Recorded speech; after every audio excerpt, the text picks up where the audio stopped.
আপনি কেন একজন ম্যাজিস্ট্রেট হবেন বা বিসিএস দিয়ে কেন প্রশাসন ক্যাডারে আসতে চান নির্বাহী ম্যাজিস্ট্রেট হিসেবে, সেই সম্পর্কে আসলে আজকে আলোচনা করব।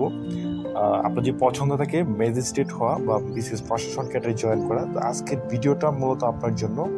না টেনে পুরোপুরি দেখবেন, এর সুযোগ সুবিধা আমি সব কিছু আপনাদের সামনে পেশ করব।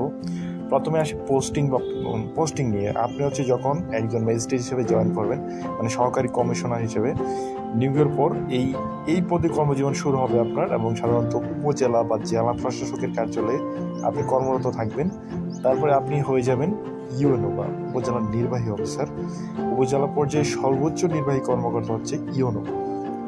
অ্যাসিস্ট্যান্ট কমিশনার হিসেবে কিছু অভিজ্ঞতা অর্জনের পরে আপনার পদোন্নতি হবে। এরপরে আপনি হয়ে যাবেন এডিসি, মানে অতিরিক্ত জেলা প্রশাসক। তো জেলাভিত্তিক প্রশাসনের বিভিন্ন শাখায় আপনার দায়িত্ব থাকবে।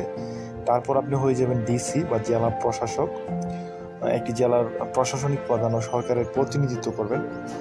আর এরপর হবেন অতিরিক্ত বিভাগীয় কমিশনার, বিভাগীয় পর্যায়ে সহকারী প্রধান যাকে বলা হয়। এরপর হবেন বিভাগীয় কমিশনার, ডিভিশনাল কমিশনার, বিভাগীয় প্রশাসনের প্রধান ও গুরুত্বপূর্ণ পদ এটা। তো এই মাঠ পর্যায়ে। এরপরে সচিবালয়ে যদি পোস্টিং হয় আপনার, তাহলে আপনি অ্যাসিস্ট্যান্ট সেক্রেটারি বা সহকারী সচিব হিসেবে আপনি জয়েন করবেন মন্ত্রণালয় বা বিভাগে। সরকারি সচিব কিছুদিন কাজ করবেন বা কাজ করে পোস্টিং হতে পারে। এরপর উপসচিব হবেন, এরপরে যুগ্ম সচিব হবেন, তারপর অতিরিক্ত সচিব, এরপরে সচিব, এরপরে সিনিয়র সচিব হিসাবে আপনি পদায়িত থাকবেন। বিশেষ কিছু অভিজ্ঞতা দক্ষতা অর্জন করবেন। বিভিন্ন সময় আপনার অন্যান্য জায়গায় পোস্টিং হতে পারে, যেমন প্রধানমন্ত্রীর কার্যালয়ে পোস্টিং হতে পারে, বিভিন্ন প্রকল্প পরিচালকের কার্যালয় হতে পারে, বাংলাদেশ সচিবালয় বা বাংলাদেশ সেক্রেটারিয়েট হতে পারে, বিশেষ দূতাবাসে হতে পারে, আন্তর্জাতিক সংস্থা যেমন UN, United Nations, World Bank, এগুলোতে হতে পারে, প্রশিক্ষণ ইনস্টিটিউট, এনআইএলজি, জাতীয় স্থানীয় সরকার institute, BPATC, Bangladesh public administration training centre.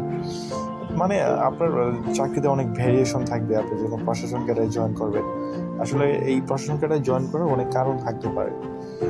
পদোন্নতি তো থাকবেই, সিনিয়রিটি পারফরমেন্সের ভিত্তিতে থাকবে, এছাড়া এসিআর এর ভিত্তিতে থাকবে, প্রশাসনিক চাহিদা থাকতে পারে, পিএসসি এর নিয়ম নীতি অনুযায়ী আপনার অনেক পদোন্নতি হবে।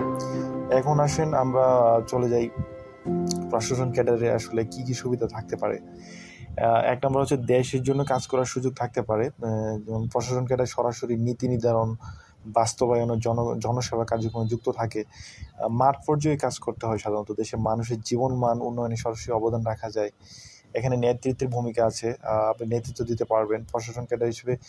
আপনি যখন উপজেলা নির্বাহী অফিসার, জেলা প্রশাসক বা ডিসি থাকবেন, কিংবা সচিব পর্যায়ে নেতৃত্বের দায়িত্ব পালন করতে পারবেন। তখন পেশাগত সম্মান ও মর্যাদা তো আছেই, আপনার অনেক মর্যাদা থাকবে, সমাজে উচ্চ মর্যাদা থাকবে, সম্মান থাকবে, সরকারের প্রতিনিধিত্ব করার সুযোগ থাকতেছে, বৈচিত্র্যময় কর্মক্ষেত্র থাকবে।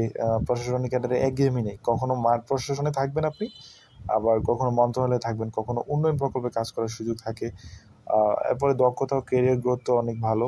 প্রশাসন ক্যাডারে নিয়মিত প্রশিক্ষণ থাকছে, বিদেশে স্টাডি ট্যুর, ডিগ্রি অর্জনের সুযোগ থাকে, দক্ষতা অভিজ্ঞতার ভিত্তিতে উচ্চ পর্যায়ে আপনি যেতে পারছেন, ভালো বেতনের সুযোগ সুবিধা, সরকারি সুযোগ সুবিধা, গাড়ি, বাসস্থান, চিকিৎসা ভাতা, এগুলো তো তুলনামূলক অন্যান্য ক্যাডার থেকে এখানে বেশি থাকছে। আর সমাজ পরিবর্তনের হাতিয়ার হিসেবে আপনি কাজ করতে পারেন। আপনি চাইলে দুর্নীতি প্রতিরোধ করতে পারেন, শিক্ষার উন্নয়ন করতে পারেন, নারী অধিকার প্রতিষ্ঠাতে সামাজিক গুরুত্বপূর্ণ ক্ষেত্রে অবদান রাখতে পারেন। মানে প্রশাসন ক্যাডারে অনেক অনেক বেশি সুবিধা আছে অন্যান্য ক্যাডার থেকে। আপনি এইটা বলে শেষ করা যাবে না।